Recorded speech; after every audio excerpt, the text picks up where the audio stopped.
All right, guys, we're in chapter 19. We're going to be looking at really the areas between Europe and China. So I'm going to focus on what's going on in between there.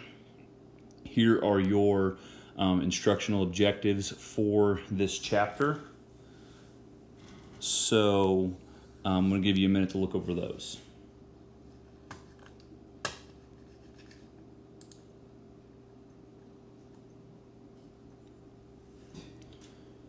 All right, so let's begin. So we're first going to be looking at the Ottoman Empire. We're going to be looking from really the creation to 1750. And we're going to start with expansion and the frontiers of the Ottoman Empire and then kind of move through some of the different areas. And so the Osman established the Ottoman Empire in northwestern Anatolia in around 1300. He and his successors consolidated control over Anatolia. They fought Christian enemies in Greece and in the Balkans, and they captured Serbia and the Byzantine capital of Constantinople. Sultan Suleiman the Magnificent, who ruled from 1520 to 1566, conquered Belgrade in 1521 and Rhodes in 1522, and then laid siege to Vienna in 1529, but withdrew from finishing the job in Vienna because of the onset of winter. The Ottoman Empire fought with Venice for 2 centuries as it attempted to exert control over the Mediterranean. The Ottomans forced the Venetians to pay tribute, but continued to allow them to trade. Muslim merchants in the Red Sea and the Indian Ocean requested Ottoman naval support against the Portuguese. The Ottomans responded vigorously to the Portuguese threats against nearby ports such as Aden, but they saw no reason to commit much effort to the defense of non-Ottoman Muslim merchants in the Indian Ocean. And so then that brings us to the central institutions of the Ottoman Empire. The original Ottoman military forces of mounted warriors armed with bows were supplemented in the late 14th century when the Ottomans formed captured Balkan Christian men into a force called the new troops Janissaries. The Janissaries, they fought on foot. They were armed with guns, which were kind of where all militaries were moving towards. In the early 15th century, the Ottomans began to recruit men for the Janissaries and for positions in the bureaucracy through a levy on male Christian children.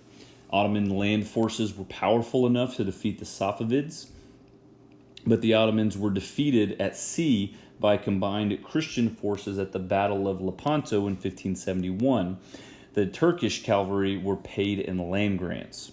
The Ottoman Empire was a cosmopolitan society in which the Osmanli-speaking tax-exempt military class, so that tax-exempt military class was called the Askeri, Askeri, served the Sultan as soldiers and bureaucrats and were exempt from paying those taxes, like I said.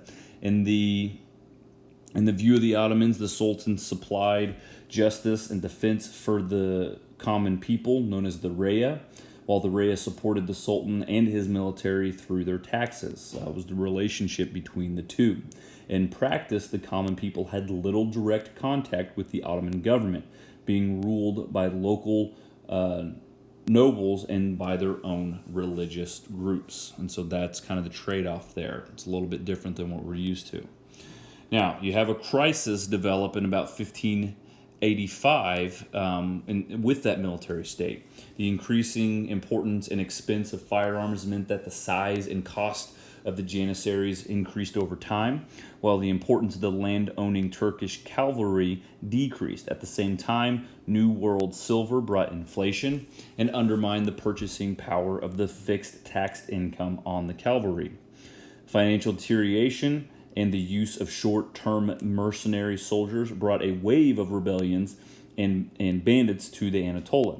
The Janissaries began to marry, went into business, and enrolled their son in the Janissary Corps, which grew in number but declined in military readiness. And then because of that decline leads us to the economic change and growing weakness. The period of crisis that led to significant changes in Ottoman institutions. The Sultan now lived in a secluded life in his palace, The government, the affairs of the government were in the hands of the chief administrators. The Devshirme, which is Devshirme, Devshirme, had been discontinued, and the Janissaries had become a politically powerful hereditary elite who spent more time on crafts and trade than on military training. In the rural areas, the system of land grants in return for military service had been replaced by a system of tax farming. Rural administration came to depend on powerful provincial governors and wealthy tax farmers. In the context of disorder and decline, the formerly peripheral places like Izmir flourished as the Ottoman control over trade declined, and European merchants came to purchase Iranian silk and local agricultural products. The growing trade brought agricultural economies of Western Anatolia, the Balkans, and the Mediterranean coast into the European commercial network. By the middle of the 18th century, it was clear that the Ottoman Empire was in economic and military decline. Europeans dominated Ottoman import and export trade by sea, but they did not control strategic ports or establish colonial settlements on Ottoman territory. Now, this leads us to the Tulip period. During the Tulip period, which was from 1718 to 1730, the Ottoman ruling class enjoyed European luxury goods and replicated the Dutch tulip mania in the 16th century. In 1730, the Patrona Halil rebellion indicated the weakness of the central state. Provincial elites took advantage of this weakness and increased their control over their wealth. And so this is one of the mosques from the time period. The Ottomans don't get a lot of focus, it seems like, in world history. It's often overlooked, but they did create some magnificent structures. These are the Muslim empires in the 16th and 17th centuries. Down there at the bottom, it shows you the Ottoman, which is kind of in that teal territory added after around 1566.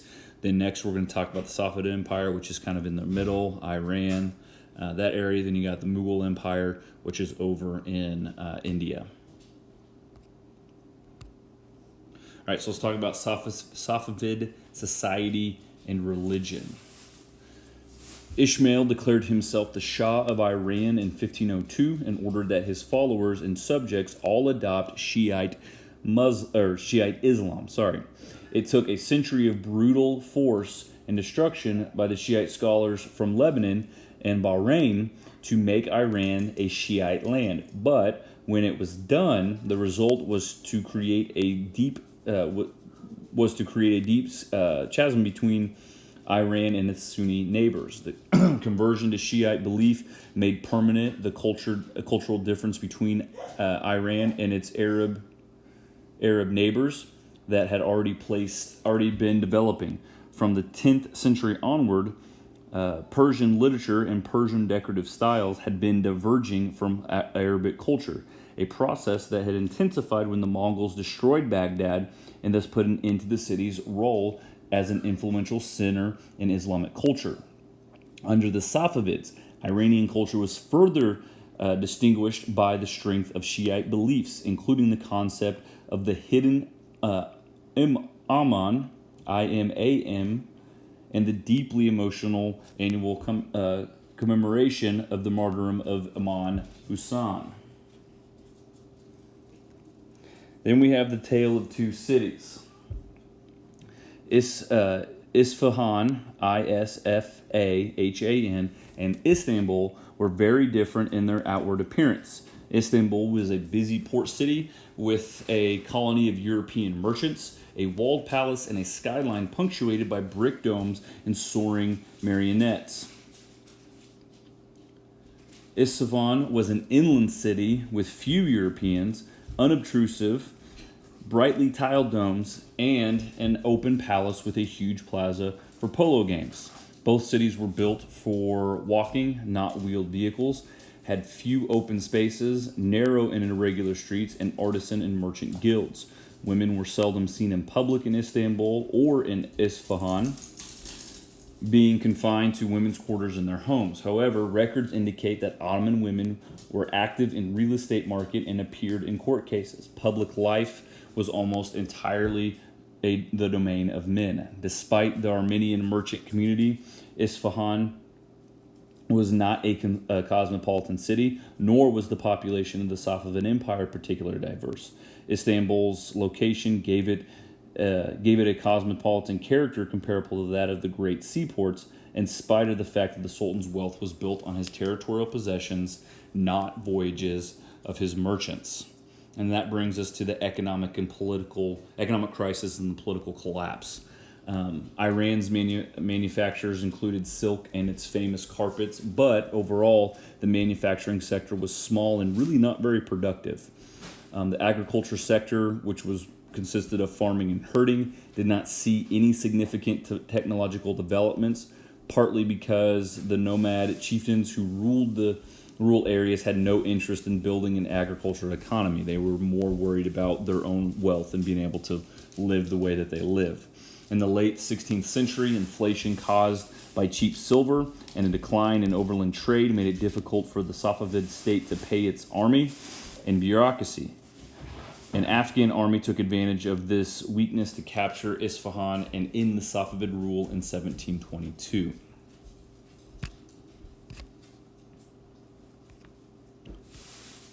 All right, so now we're moving down to the Mughal Empire, and then we're going to talk about sea trade. So let's first talk about the political foundations with the help of Lenora. The Mughal Empire was established and consolidated by the Turkic warrior Babur in 1483, and his grandson Akbar, who ruled from 1556 to 1605. Akbar established a central administration and granted non-hereditary land revenues to his military officers and government officials. Akbar and his successors gave efficient administration and peace to the prosperous northern heartland. Foreign trade boomed, but the Mughals, like the Safavids, did not maintain a navy or merchant marine, preferring to allow Europeans to serve as carriers. And then you come to the Hindus and the Muslims. The violence and destruction of the Mughal conquest of India horrified the Hindus, but they offered no concerted resistance. 15% of the Mughal officials holding land revenues were Hindus, most of them from northern Rajput warrior families. Akbar was the most illustrious of the Mughal rulers. He took the throne at 13 and commanded the government on his own at 20. Akbar worked for reconciliation between Hindus and Muslims by marrying a Hindu Rajput princess and by introducing reforms that reduced taxation and legal discrimination against the Hindus.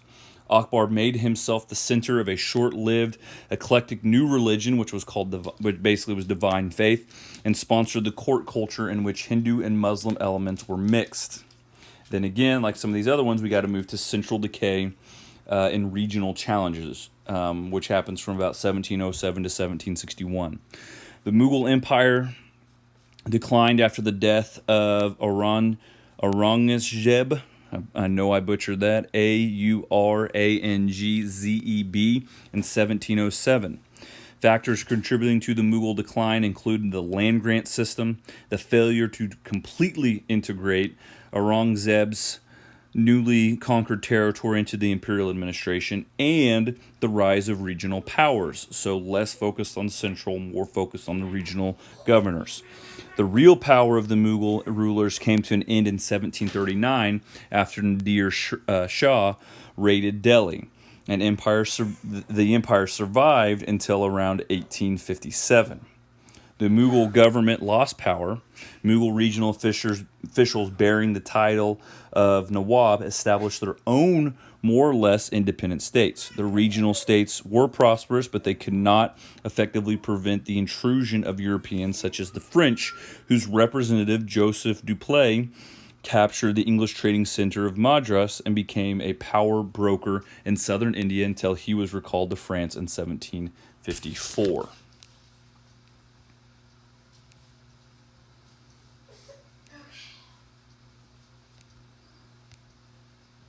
All right, so let's talk about the maritime worlds of Islam, and then we are finished today.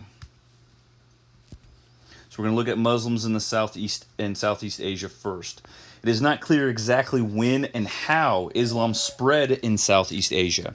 It appears that conversion and the formation of Muslim communities began in port cities and royal courts in the 14th century and was transmitted to the countryside by the internet Sufis. In the places where it had spread, Islam functioned as a political ideology that strengthened resistance to European incursions in places such as the Sulu Archipelago, Mindanao, Brunei, and Achaia. The ruler and the people, Southeast Asian kingdoms, appear to have developed understandings of Islam that deviated from the standards of scholars from Mecca and Medina. Royal courts and port cities began to adopt the more orthodox practices advocated by pilgrims returning from Arabia, while the rural people developed forms of Islam that incorporated some of their pre-Muslim religious and social practices. And that brings us to Muslims in the coastal Africa, which we talked a little bit in the last chapter. The Muslim-ruled port cities of the Swahili coast were not well connected with each other, nor did they have much contact with the people in their dry hinterlands. Cooperation was hindered by the thick brush country and separated the tracts of coastal land, and by the fact that the cities competed with each other for trade.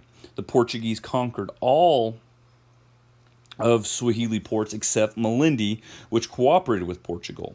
Between 1650 and 1729, the Arabs of Oman drove the Portuguese out of the Swahili coast and created a maritime empire of their own. In Northwest Africa, Spanish and Portuguese seizure of coastal Morocco provoked a victorious militant response from the Saide family, Sa'Adi, who claimed descent from the Prophet Muhammad. By the early 17th century, British ships faced raids by Moroccans as far north as Britain itself. Muslim sea raiders from Algerian, Tunisian, and Libyan ports imitated European warfare against European ships in the Mediterranean. And so that brings us to the European powers in the southern seas. The better organized Dutch drove the Portuguese out of Malacca in 1641, conquered local kingdoms on Sumatra and Java, and established the colonial capital of Batavia, now Jakarta. When the European merchants from other countries began to come to Southeast Asia, the Dutch found it impossible to maintain monopoly control over the spice market. Instead, they turned to crop production, focusing on lumber and coffee. So again, this is the European colonialization. This is the area of the world we're talking about, particularly with maritime. All right, so in conclusion, 1, despite their efforts in conquering more land, the land-based Mughal, Safavid, and Ottoman empires faced increasing difficulty in maintaining traditional military forces compared to smaller European countries. 2, in contrast to the Asian tradition that imperial wealth came from control of broad expanses of agricultural land, European countries promoted joint stock companies and employed the prosperity gained from their ever-increasing control of Indian Ocean commerce. And 3, 18th century European observers marveled no less at the riches and industry of the Ottoman, Mughal, and Safavid lands